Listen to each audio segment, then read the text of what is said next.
What is going on, everybody? I am Delusions, and today we are picking back where we left off on our Road to Mastery series with the ENE Dark Knight. Just wanted to give a quick, brief little build guide of what I'm currently using as of right now. Now, again, I still have a lot to learn about this class, but I think that um, it is going to be something that is going to gradually get easier to play with the more that I get to mess around with it. But I wanted to make sure that no matter what skill level or where you're coming from in the game, that you at least have some sort of path to go on. And if you follow me throughout this series, then hopefully you'll learn a thing or two and be able to implement that into your own gameplay. So without further ado, again, we're just going to go do another brief overview of my base stats here. Not much has changed since yesterday, but I wanted to make sure that everybody understood, what we're doing here, what we're trying to accomplish, and where this can take us as we start progressing further and further into the game. So again, with ENE Dark Knight, we're primarily focusing around this damage reflect. Um, and though what I have static right now, or just my base, is 52.28%, this is all going to start getting buffed more and more when we start talking about our skills, and even some of our properties as well. So not only do we have the reflect going for us, but we also have some life steal as well. Now, it's not going to be near as powerful as, say, going back to my ENE Dark Lord. Um, but then again, each class has their own specialty that, really makes them unique and very versatile in the gameplay that you're going to be experiencing. So, as we look at our stats, again, we're trying to prioritize being able to wear our gear first. So we'll put 535 into agility, and then we'll get a little bit into strength or ENE. Um, and then once we are able to wear our highest gear piece, which is going to be for your third set and beyond, then we want to start prioritizing collecting all of our ENE skills. And then once we have those, now we can actually start reallocating some of those stat points to be able to pick up some of our strength skills. So 1021 is going to allow you to pick up your very last strength skill. And from there, the way that we go about doing that is we'll hop over into the Garnet shop, and as we start to progress tiers, we can then start picking up some of the scroll of ENE resets. And what this is going to do is it's going to allow us to convert 100 of our ENE stat points into just free stats. And then from there, we can put all of that into strength. We can distribute that, as we start gaining these different tiers.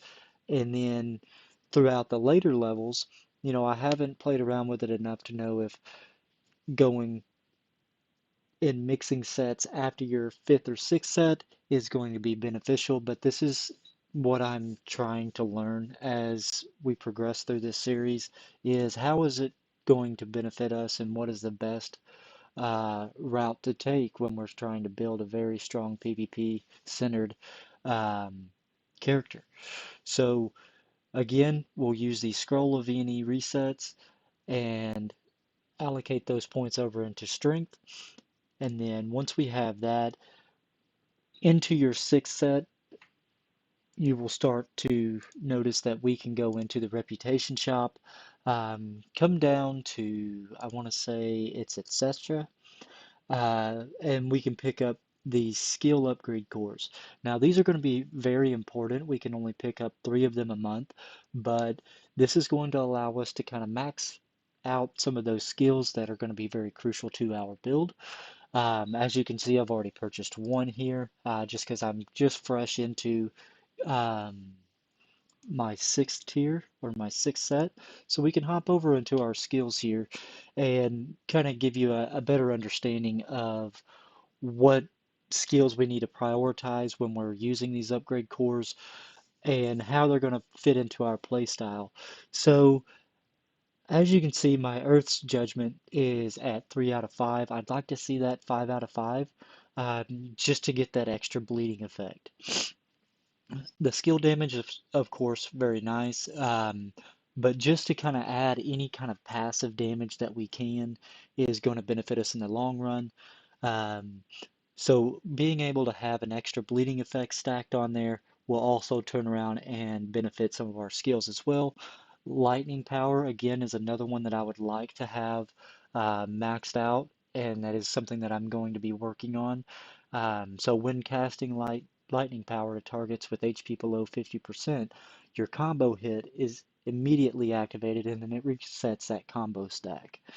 And what this means is that it is going to turn around and automatically bring this off of cooldown, and then it is going to apply that skill, and then it's going to reset those stacks and allow you to start kind of chaining this as we go.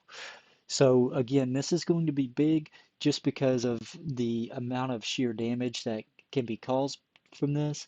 Um, and then it is also going to give us a 5% chance of increasing that bleeding count.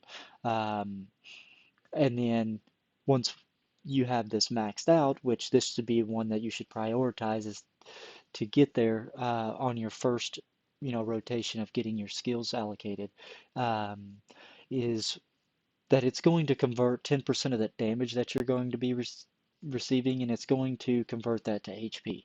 So this is again another form of passive healing that we'll be able to kind of utilize as we go into these heavier fights. And then finishing it up, I would like to get this Flame Slash maxed out. And the reason being is because, again, it is playing off of those bleeding stacks that we're going to be accruing, as we're hitting our enemies. And then it's going to be able to step that skill damage up even further. Now, this is not just a flat you only get 30% skill damage. This is stacking on top of all of your other skills or your buffs or your properties, and then your base stats as well. So you could easily see those numbers shoot up well above 1100%, 1200, 1500%, depending on how far you've progressed in your class or your build. Um, as for the PvE side of how I like to utilize these skills, I really don't know if there's even a good path to follow. Um, and the reason being behind that is because this class is not going to provide you the highest damage. Yes, it'll be able to take out the monsters. Yes, it'll be able to put your name on the leaderboard when you're doing guild bosses and stuff like that, but that is not primarily where your main source of damage is going to be coming from. Um, Now, I just went through as far as my skills setup, and I just tried to prioritize some of the things that I would like to be able to control when they proc, um, as well as simplifying this as much as I possibly can because I am not a person that likes to go through and spam a ton of different skills and then swap to another page and then continue that same process. So I like to keep all of my skill rotations to 5 or less, which is primarily just for your sake. And it may sound a little strange by saying that, but if we are constantly focusing on watching our skills, we cannot stay involved in this fight. So keeping it short and sweet and prioritizing the skills that you want to be able to control is going to be your biggest thing. Now, as you can see on my normal bar, I'm going with, well, now I'm going back and redoing it, but Moonwave is definitely one that I want to control because it is going to give us that extra damage reflection. I think that it's up to 30% for 3 seconds. And then we've got our Moonlight Slash, which is going to go ahead and proc our lifesteal up 30% for 3 seconds, I believe. And then we've got this other one here, which is Fury of Vulcan. Now this one right here, I like to use this as more of a visual cue, and you'll understand that shortly, especially when we start trying to get in and understanding how we're going to set up our PvP rotation on our auto bars that we'll find in our settings. But essentially, when this procs, that's my cue to start utilizing my Moonwave or my Moonlight Slash and get that damage reflection ramped up and get that lifesteal regenerating my health. Um, and then we'll follow up with Nebula Shield, which this right here is just going to give you some immunity to damage for a little bit, or damage mitigation, if you will. But I think that this is like the equivalent of what I would use on my ENE Dark Lord, being Blessing of the Dark and allowing me to kind of absorb some of that damage. But in this sense, it just kind of puts me in an immunity state to where every attack that's being thrown at me is negligent. It is, it's negated to the point to where I am not taking any physical damage.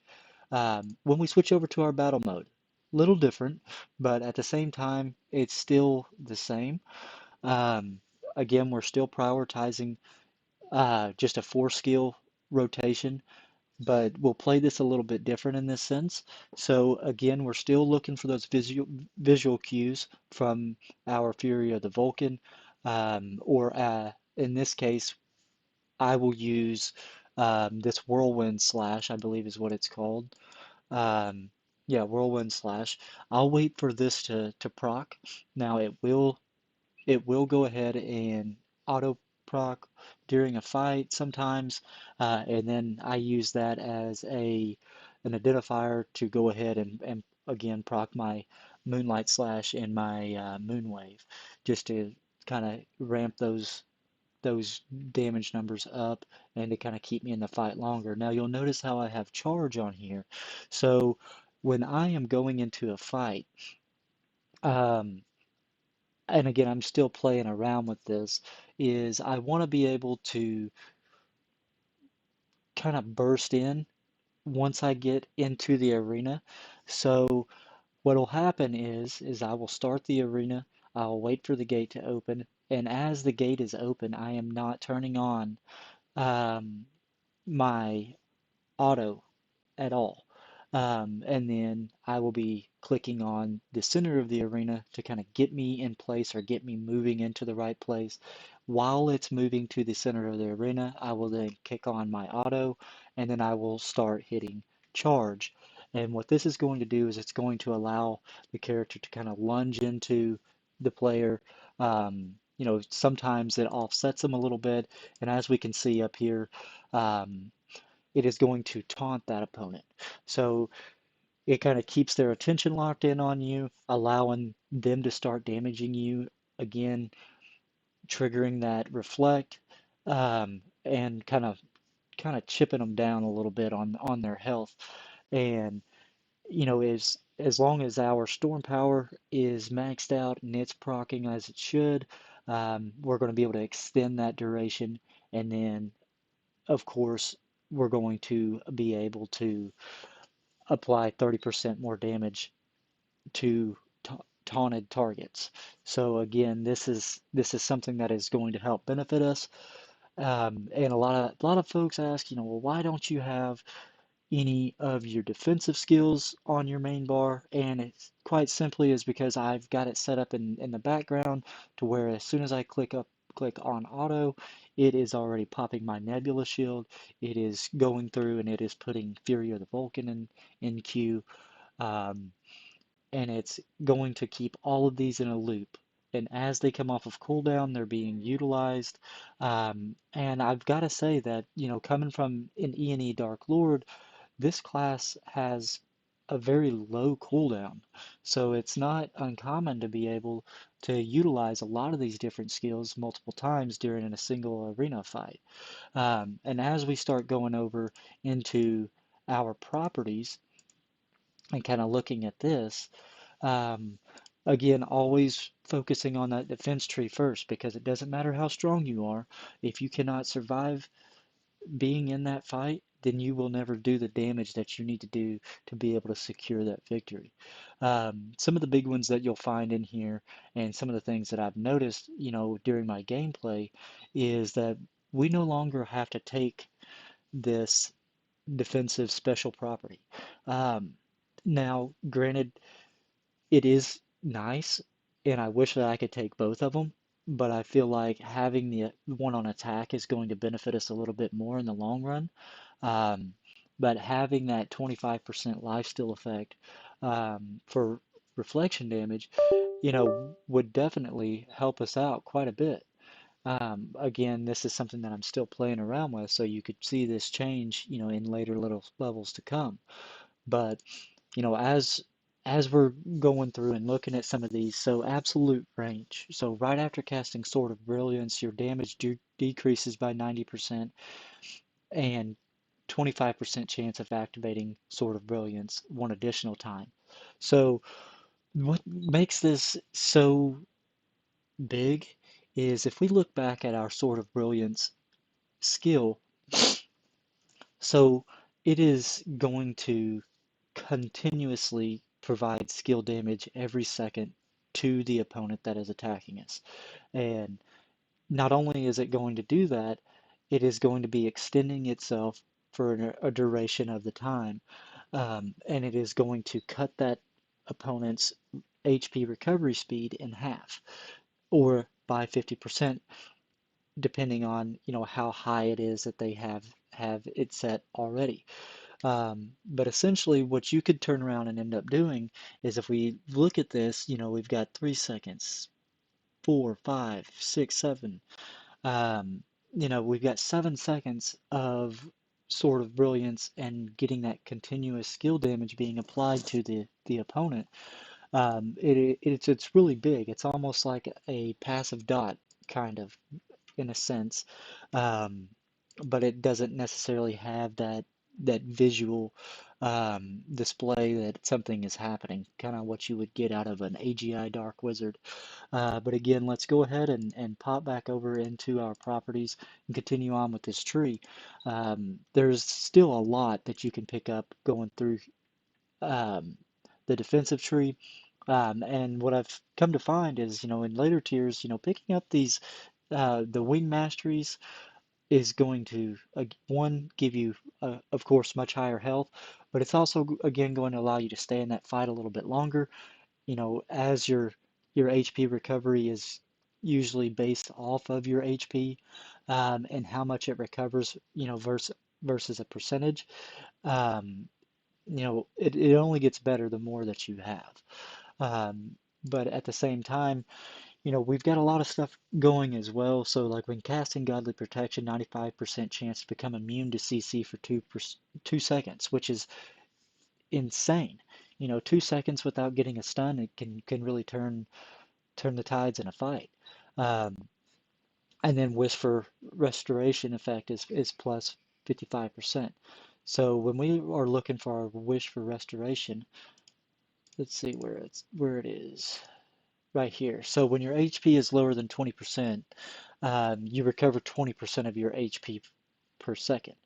So again, this is all based off of your max HP or what you would end up um, starting the fight with. So you could be recovering quite a bit of HP throughout this process, and that's why a lot of times when you see an arena fight with an ENE DK, um, their health just bounces all over the places because you have all of these different things that are proccing at once, and it is all of that constant health regeneration that is, being triggered in the background that is as a result of all of that.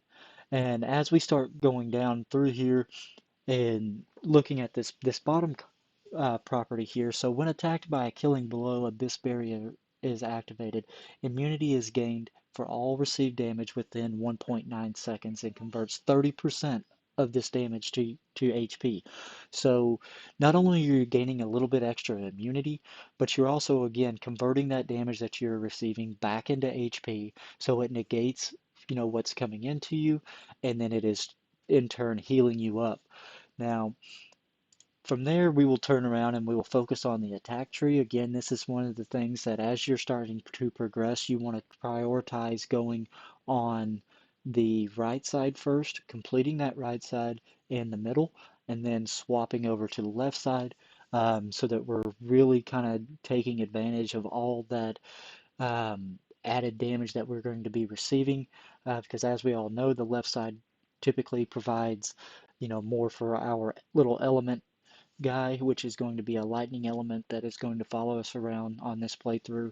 Um, but the special property on here is, so when reflecting damage, 25% chance to inflict 5% of the target's max HP as additional damage. So not only are we reflecting the damage that is coming back to us, we also have that 1 in 4 chance of inflicting an additional 5% of that target's max HP right back at them. So it could really, really, you know, be very hard to, defend against this if you are having that higher HP.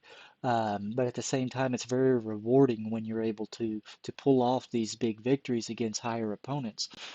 Um, but yeah, as we go through all of this, as you can see, I've completed the right side, I've completed the middle, I'm nearing the end of my right side or my left side, and then I have the choice to make, right? So I can either jump into common and try to prioritize some of the right side on this here, because again, we could go ahead and further increase our damage reduction up to 15%, which would be huge, but again, that is a heavy investment. So we've got 10, 20, 35, 50 points that we would need to put into this. So that's 50 levels that we would have to put in to be able to really take advantage of this damage reduction. Or we could hop over into the elemental side, um, and flip it around a little bit. So instead of focusing on the right side first, we would want to focus on the left side and start picking up these three here, and then circling back and then working our way back down here. Because when attacking the target with elemental attack, so this is something that you're going to start getting in your later 500 levels, and then going further into your 600, 700, and so on, you'll be able to go through and start applying some of this elemental attack and an elemental defense to your weapons and your gear. Um, and then it'll increase your attack speed by 10%. May not sound like much, but when everything is starting to pop off and ramping up, it is something that is definitely going to benefit you. As we come down a little bit here, and for the sake of time, we'll go ahead and just focus on these max level effects. So when Shockwave 1 is activated, 100% chance of inflicting 200% additional skill damage. So on top of everything that's going on, this is going to provide 200% extra on top of all of that. Um, and then right here, I thought that this one was pretty cool. So when using elemental attack, 20% chance of inflicting a stun effect on a target with characters following attack. So as they're attacking you, you're constantly getting a 20% chance of inflicting a stun effect on them. Um, and once that goes ahead and stuns them for a second, it will go ahead and throw itself on cooldown. And again, I haven't played around with this to know how much the cooldown reduction is going to affect this time here. I can't imagine that it'll be massive, but again, it is something that is rather low and is something easily achievable in a first round, second round, or third round of an arena fight. And then when we come back over here to the right side, when your element is active, your opponent's attack speed decreases by up to 10% when they are attacking you. So that can be pretty big when we're starting to talk about some of these higher attack speed classes, such as Strength Dark Lord or ENE Dark Wizard, or even some of these elves, because they can get some pretty high attack speed as well.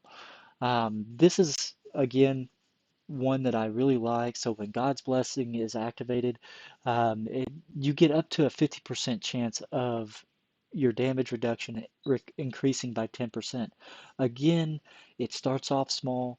with a low percent chance. But as you start to invest in this, getting any kind of damage reduction is going to be just massive for any class. And it's something that I touched on yesterday, and I wanted to make sure that I talked about it today.